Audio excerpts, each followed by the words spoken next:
Hi guys. It's hard to talk in this. I mean, I did record a whole Rani video with one of my eyes closed, so anything's possible, right? Hello everybody, today we're going to be doing another roleplay video, this time on our ever-brilliant Goldmask.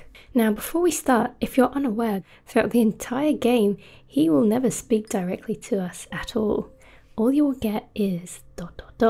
So you might be asking, Chalice, what is there to say about a man who says nothing? And that is precisely what we're going to be exploring today. Who we do speak to as a sort of mouthpiece for Goldmask is Brother Gorman, and this is where our story begins. Brother Gorman is one of the first people that we ever meet at the Round Table Hold. He is a man of the cloth, a devout worshipper of the Golden Order.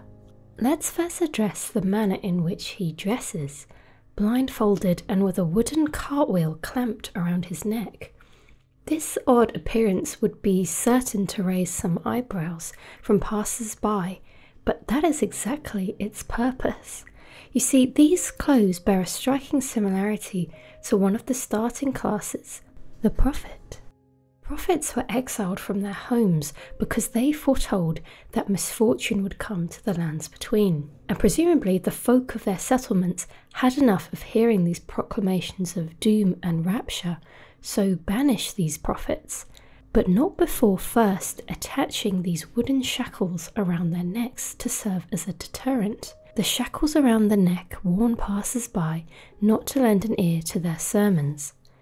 This way was both used as a humiliation tactic and corporal punishment.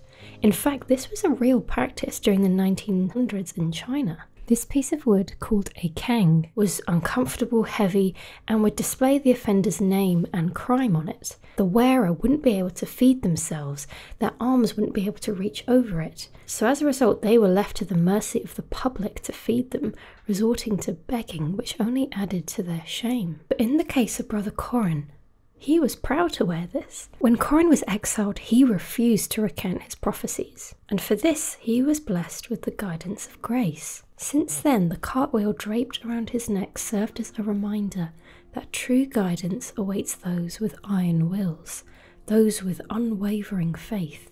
So to surmise Gorman's background, we know he's incredibly devout and committed to the Golden Order, having been rewarded for it. So how exactly is Gorman connected to Goldmask? Well, when you progress the game, he will tell us that he will be leaving the Round Table Hold to embark on a pilgrimage.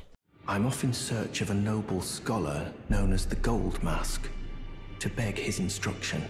We may not meet again for some time. Here we receive our first piece of information about Goldmask's origin. He was previously an academic, and he also foretold that he would be blessed with the ability to see grace.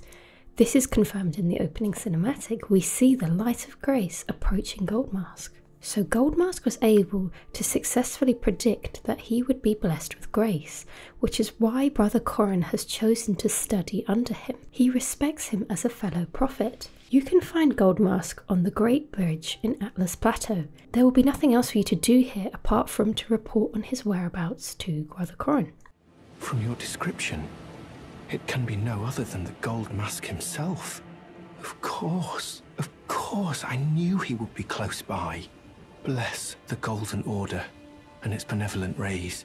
Gorman will then be found next to Goldmask, watching him attentively. So Gorman believes his calling is to record the findings of Goldmask. But Goldmask doesn't speak. That wasn't a unique interaction to us only. Goldmask doesn't utter a word to anyone. How then is Gorman able to document anything if his master doesn't communicate verbally? Simple. He communicates through fingers, interpreting the movements and gestures into scripture. While I frantically attempt to record his wisdom, the movement of his finger, and though I am yet to comprehend even the daintiest morsel of his wisdom, I know that this is my life's calling. This is a pretty far-fetched process as it sounds, but apparently this method does work, especially as they are about to hit an obstacle in their studies. The pair travel to Leandor so that Goldmask can get a better view of the Erd Tree to help him whilst he ponders the Golden Order. However, his teachings have come to a halt. For some reason, Goldmask has stopped communicating with Gorman. The Master's reflections had heightened as we neared the Erd tree, while still a precise calculus. The rhythms grew increasingly wild until he simply ceased. Now the Master is facing quite the puzzle. And it's because he has nothing to communicate. He is stuck. He cannot solve one particular aspect. The Golden Order is founded on the principle that Marika is the one true god. However, the name of Marika's second husband, King Consort Radagon, also appeared. Who exactly was Radagon? The Master is stumped. His finger has remained still ever since Radagon's name was discovered. So Goldmask does not understand Radagon's existence. All that we know is that Radagon is the husband of Marika, but it seems that he just appeared one day, no one knowing where he originated from. And this is because Marika is Radagon. They are the same entity. Specifically, Radagon is the male counterpart, the male version of Marika. And this is a heavily guarded secret that only a very select few knew about. And one of these people was a sculptor. You know, it's said that Lord Radagon harbored a secret. A famed sculptor of the Erd Tree capital was once summoned to render Lord Radagon's likeness in giant stature, when he glimpsed the skeleton in Radagon's closet. And as such, it's said the great statue harbors his secret too.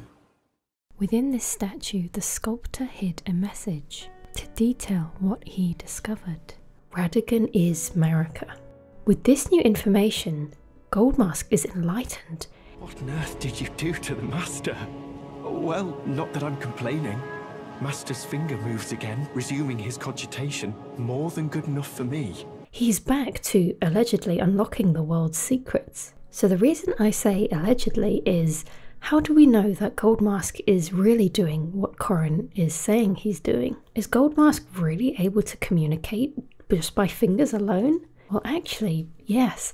After we tell Goldmask the secret of the statue, Corin asks us what he said to him, implying that he wasn't close enough to hear. But Corin's next dialogue lines reveal that somehow he now knows the secret as well. To think that Radagon was Marika herself, or at least such is all I can interpret from the rhythm and calculus of his finger. There is no way that Corin could have discovered this information for himself, unless he was feigning ignorance earlier and actually did overhear what we said. Or Corin does have an effective system to translate Goldmask's finger communication. And this is supported by the existence of these beings, the finger reader crones, always begging to see your hands and somehow able to extract information from them. The crones appear to have no eyes, or at least very deep sunken eye sockets, so potentially their sight isn't essential to the process of finger reading. It might be achieved through the sense of touch, interpreting through the feeling and movement of the fingers, which would make sense because Corin wears a blindfold, so he too is unable to see. The mute is leading the blind. We can conclude that Goldmask is indeed communicating with Corin successfully, who is in turn able to interpret this information. But now that Goldmask has this missing piece of information about the identity of Marika and Radagon, his whole concept of these god beings begins to fall apart. I've been gripped by a terrifying thought. The rhythms and calculus of the Master's finger betray a suspicion of the holism of the Golden Order, a conceit, I am afraid, that cannot be overlooked. Oh, but how could this be? I dread to even entertain the possibility, but somehow I cannot cast aside my doubts about the Master. You see, Goldmask is doubting the Golden Order, which is effectively blasphemy. Even the slightest hint of questioning it cannot be ignored by Corin. Corin's whole purpose is to be the documentarian of Goldmask's teachings, on the Golden Order specifically. Oh, Master, put my mind at ease. Dispel these fearsome thoughts. I want to place my trust in you, to be your scribe. So what exactly was it that caused this doubt in Goldmask? Well, that key piece of information, the Marika and Radagon identity, created more questions than it answered. Goldmask is a fundamentalist. He thinks with a very literal and logical mindset. And the Golden Order was founded on the ideology that there is one true God. But if Radagon exists also as a god, then this is a heavy contradiction. So Goldmask must make a choice. Either turn a blind eye to the implications he has uncovered, or push forward to discover the truth, even if that means, excuse the pun, tarnishing the infallible reputation of the Golden Order. And as I said before, Goldmask is a fundamentalist. To him, everything must be regarded with a logical state of mind, and religion is no exception to that. After this, Goldmask will no longer be on the cliff. He will be found below, his lifeless body at the base of where he once stood to behold the mysteries of the universe. So what happened to Goldmask? Well, if you go and ask Brother Corin, he will offer his side of the story. I finally come to understand. The Master was nothing more than a madman, enchanted by a vain and ruinous delusion. He rejected the perfection of the Golden Order, seeking to supplant our glorious faith with his own. Could there be a more pitiable comedy? Corin tells us that Goldmask did indeed choose to continue criticising the nature of the Golden Order. Corin is such a religious fanatic that this was like a betrayal to him. Corin could not follow Goldmask's logic. He refused to accept the truth revealed by the law of regression. Or, the more interesting theory, he literally could not understand it. I found this awesome Reddit post that calculates exactly what Corin's intelligence stat is. For reference, you need 37 points in intelligence to use the law of regression and reveal the statue's secret. And hypothetically, if a Tarnished was never able to level up or respec to use their stat points conventionally, they would only be able to gain stat points through equipping items. This would mean they would be able to use the regression spell if they had a base intelligence of 8, which means that Corin has less than this. Therefore, he could not mentally process Goldmask's thinking and handle the truth of Radagon's existence, and that is why he chose to abandon his master. Now, did Corin push Goldmask off the cliff? It's certainly plausible considering how unhinged he currently is.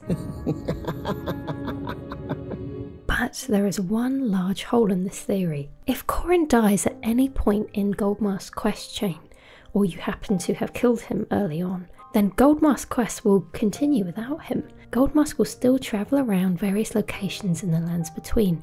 You will still be able to tell him the regression secret, but ultimately he will still end up dead at the bottom of the cliff. Corin being alive or not has no impact on the progression of Goldmask's quest. So Corin is not directly responsible for Goldmask's death. The only thing Corin is guilty of is being close-minded.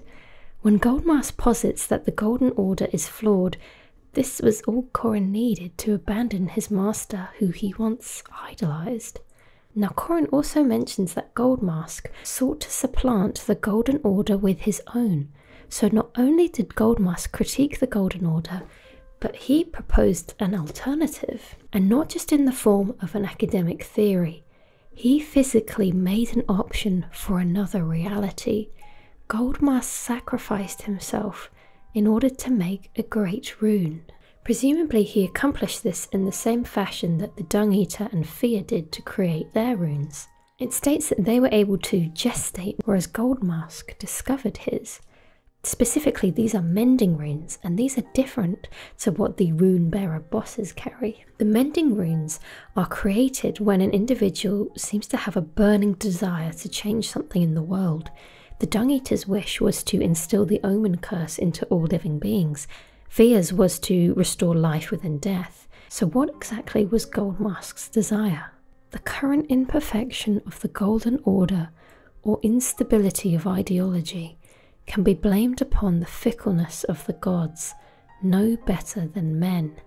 That is the fly in the ointment. Goldmask's revelation earlier about Marika not being the only one true god to exist called into question Goldmask's understanding of the universe. You see, Goldmask isn't just any follower of the Golden Order. He sacrificed everything in order to study and worship it. I mean, just look at him, emaciated, clothed in rags. Lord Goldmask felt no draw to the vain excess of clothing. What use is finery to one who seeks greater brilliance? He is an ascetic person, practicing severe self-discipline and abstination from all forms of indulgence because of his religion. Goldmask is so enlightened, that's the reason why he doesn't speak. He has chosen to take a vow of silence, a religious practice for the purposes of deepening one's spirituality and relationship with their deity. Those are the lengths that he will go to devote himself to the Golden Order. But actually, Goldmask did originally have some spoken dialogue. One of my favourite data miners, Sekirodubi, restored Goldmask's cut voice lines. When you tell him that Radagon is Marika, he will finally break his silence. Why not? It's a little unclear to me, but it sounds like, and why not? Why not?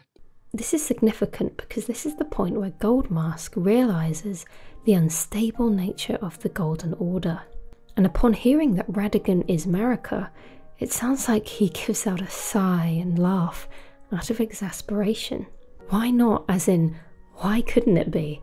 If the Golden Order's foundation is a lie, then anything is possible. He finally breaks his vow of silence because his faith has crumbled. The fickleness referred to in the rune's description means the erratic changeability, specifically of the gods.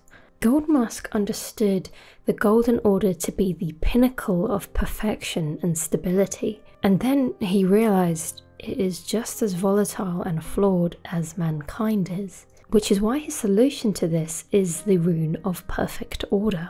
A rune of transcendental ideology which will attempt to perfect the Golden Order. And this is where we get to my favourite part of explaining these quests. What does this mean for the lands between? How will this new age take form? Goldmask's rune mentions the fickleness of the gods as the fly in the ointment. This is an idiom that originates from this Bible passage. Dead flies cause the ointment of the apothecary to send forth a stinking savour. The ointment is the lands between, and the fly which is causing it to spoil is the gods and the Golden Order. This quote ends with, "So doth a little folly that is in reputation for wisdom and honour." In other words, a little stupidity can cancel out the greatest of wisdoms. So despite the illustrious force of the Golden Order, their foolish decisions invalidate all of this because of their instability in ideology. Goldmask seeks to create a future with no instability. His perfect order could consist of the following: reform the Golden Order to remove the imperfection which was their instability, essentially making it unchangeable, no more fickleness. The Golden Order would have established rules which the gods would have to abide by, not changing them as they saw fit. This order would be permanent and set in stone for eternity. But does Goldmask have the right to do so? Of course, we can see that he is able to create a rune, but on what authority does he have the right to judge what is perfect? He concludes that the gods were flawed as much as humans were, as tarnished, but by that logic, Goldmask would also be flawed, so his idea of a perfect order would be biased. Of course, the inhabitants of the lands between would no longer be victim to the Golden Order's explosive nature. However, they will still be subjugated. It's not perfect freedom, it's perfect order. To eliminate any double standards, not only will the gods have to abide by these rules, but so will everyone who worships them. In fact, everyone may be forced to worship the Golden Order. If everyone shares the same religious ideology, then there will be no risk of discourse. Could that be Goldmask's idea of the perfect order? Our seed will look back upon us and recall. The Age of Order. Please let me know what you think Goldmask's ending means. Thank you everyone for being so patient while I made my next lore play video. Honestly, I love doing this and I love all of your enthusiasm for me to start this series. I will be continuing it, maybe not with Elden Ring, just as naturally there becomes less and less to talk about for this franchise. But you know, new DLC maybe sometime when. I will definitely be continuing my love for cosplay and doing more lore play videos on different game franchises as well. Thank you so much for all of your suggestions. I'm just so grateful and excited for the future. Thank you everyone so much for watching, and thank you so much to my channel members. Reezus5, Jawbite, Kyle Coldwell, Grim, Hellborn Hero, Retoyo Blom, Exile Turtle, Bloodfallen223, Kichu, Jeremy, Monkaru, Symphony, Azael, Joe Africano, Nubist, Jace, Just Nick, Kevin H, Taganon Darwell, Tabris, Jonathan Veras, Frankie Felix, Tarnished Ozzy, and Milo Raglan. Thank you guys. Massive shout out to XLF Products. I bought this amazing Goldmask 3D prop from their Etsy shop. Check the link in my description if you want to see more of their work.